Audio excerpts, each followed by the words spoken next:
Bonjour, c'est encore moi Hélène du blog Réussir sa croisière à la voile.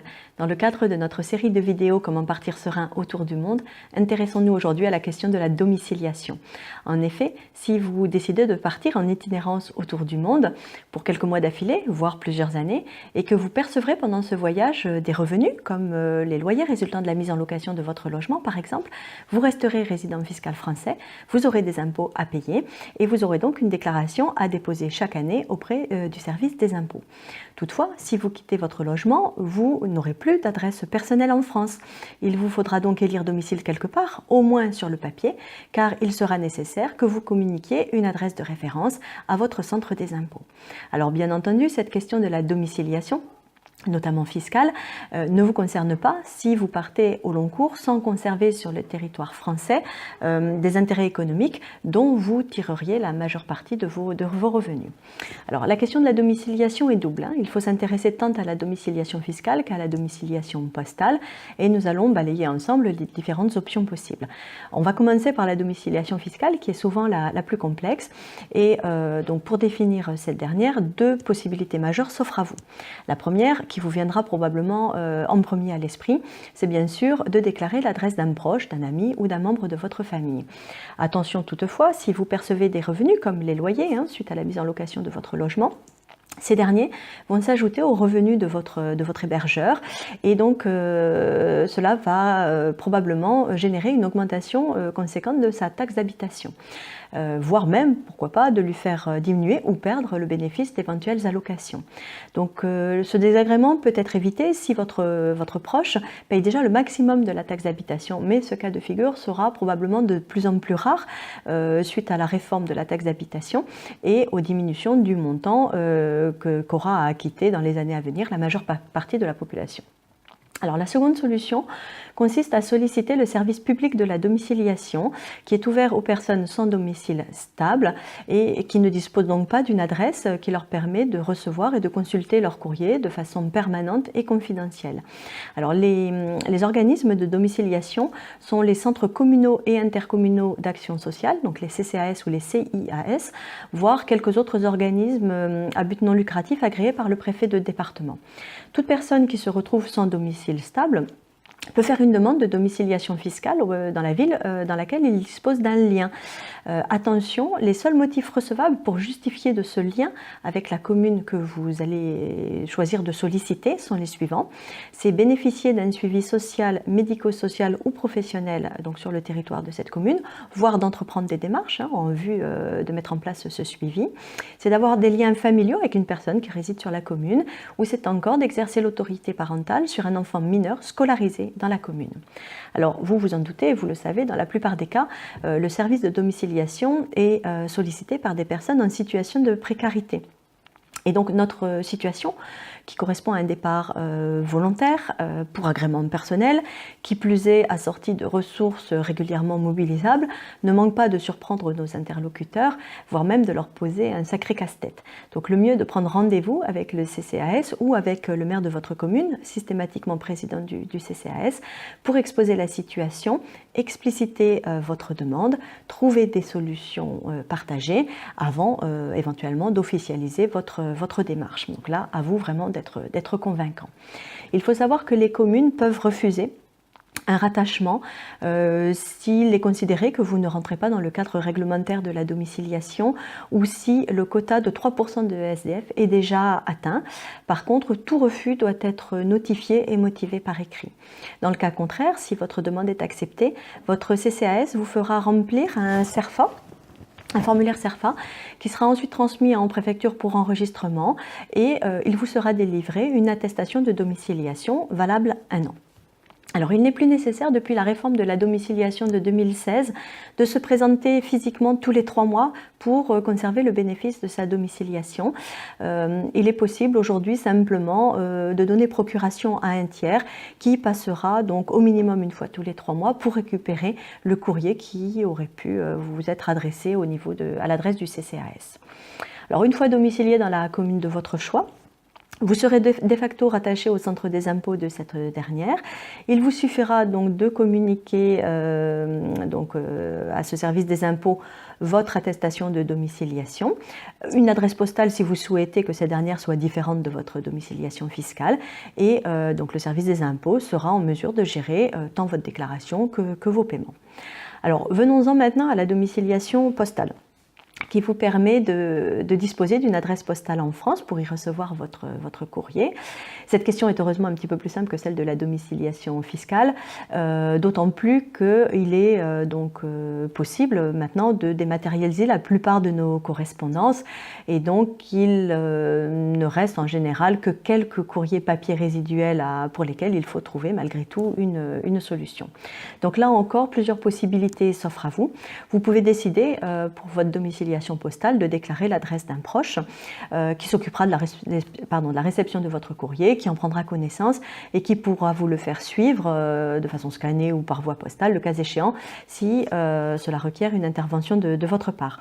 Si vous faites ce choix-là, pensez toujours à laisser une procuration à la personne que vous aurez désignée, pour qu'elle puisse récupérer finalement aussi les courriers en recommandé qui ne manqueront peut-être pas de vous parvenir.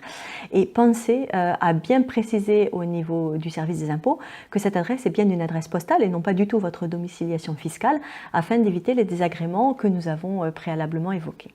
Alors vous pouvez aussi faire appel au service de la poste, soit en utilisant la poste restante, c'est-à-dire que votre courrier sera stocké dans le bureau de poste de votre choix et une personne que vous aurez désignée pourra venir le récupérer. Ayez bien en tête que pour ce service, vous aurez à payer à chaque retrait de courrier.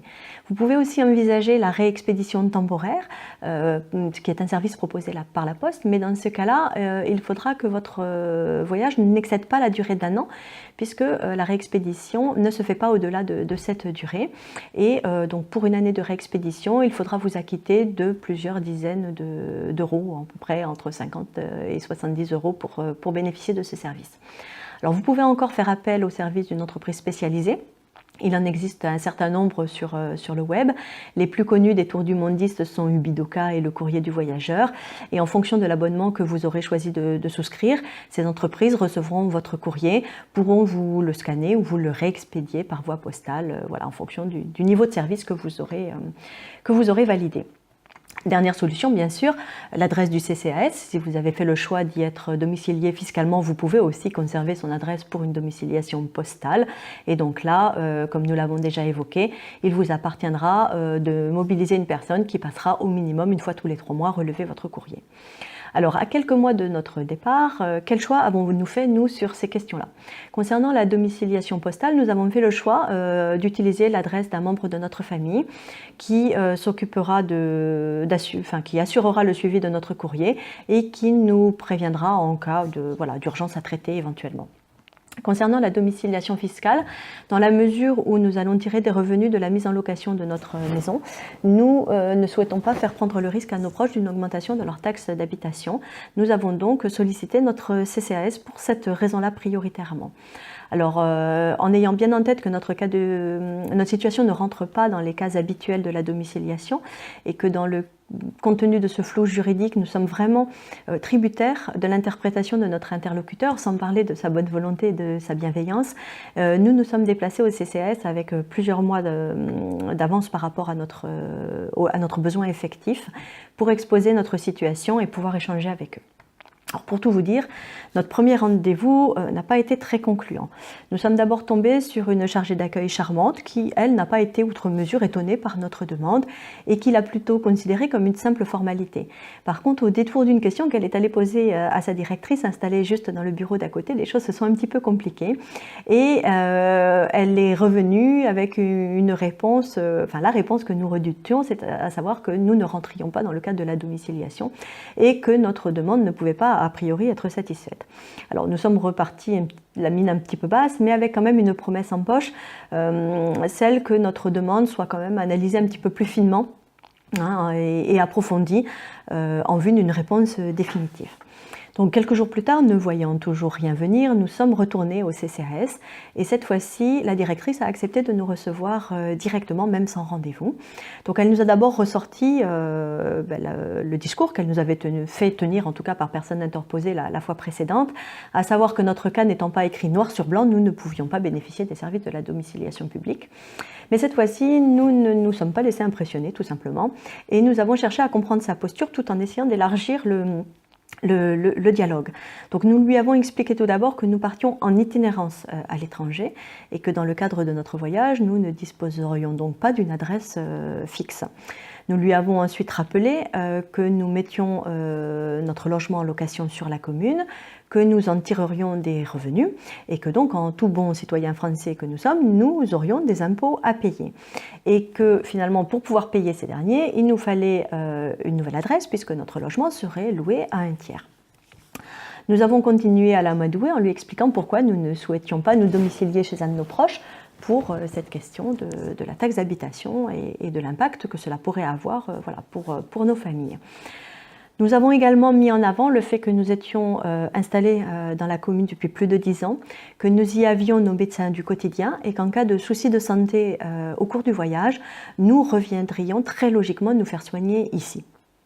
Et enfin, afin de lui permettre malgré tout de nous mettre dans une case si besoin, nous lui avons donc rappelé que notre demande de domiciliation serait effective avant la fin de l'année scolaire et que donc au moment de la formalisation de cette dernière, nous pourrions justifier d'un enfant scolarisé sur la commune puisque notre fille, elle, ira au bout de son année scolaire. Donc au cours de notre échange, nous avons vu sa posture évoluer petit à petit, nos arguments mis en avant avec calme, mais aussi justesse et cohérence, faisant mouche petit à petit. Et nous sommes sortis de ce deuxième rendez-vous avec son engagement de présenter notre dossier à son élue référente, assorti de son avis positif. Alors vous voulez maintenant très probablement connaître la fin de l'histoire et savoir si nous avons réussi à être convaincants dans ces démarches pour notre domiciliation fiscale. Donc au bout d'une quinzaine de jours, pas de nouvelles du CCAS et donc nous nous apprêtions à retourner une troisième fois à la charge quand un message a été laissé sur notre répondeur téléphonique pour nous informer que notre demande avait été, je garde un petit peu de suspense, finalement acceptée. Donc vous vous doutez de notre satisfaction à prendre cette issue heureuse de notre démarche qui nous permet de régler un point important de notre organisation pour partir serein autour du monde. Nous n'avons plus maintenant qu'à retourner au CCAS un petit mois avant le départ de notre maison et notre installation à bord de Saba pour remplir le formulaire CERFA et récupérer en retour notre attestation de domiciliation. Alors pour être totalement complet, il nous reste quand même encore un point à résoudre.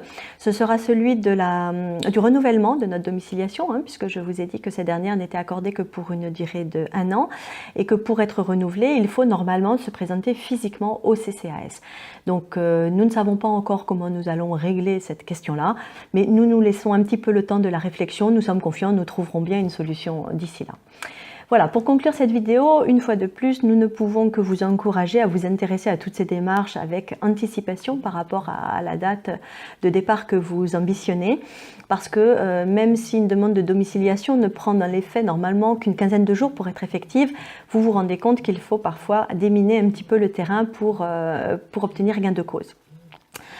Prendre finalement un petit peu d'avance par rapport à votre besoin vous permettra aussi d'informer toutes les administrations de votre nouvelle domiciliation fiscale, voire le cas échéant, avoir le temps de vous retourner et d'envisager un plan B au besoin. Alors nous sommes curieux, nous, de connaître aussi l'organisation que vous avez pu mettre en place sur cette question de la domiciliation, voire de découvrir les autres alternatives que vous auriez pu identifier de votre côté dans le cadre de vos préparatifs. Donc n'hésitez pas à nous laisser partager finalement vos trouvailles dans les commentaires sous cette vidéo. Comme d'habitude, vous pouvez retrouver la transcription totale de cet épisode sur notre blog Réussir sa croisière à la voile.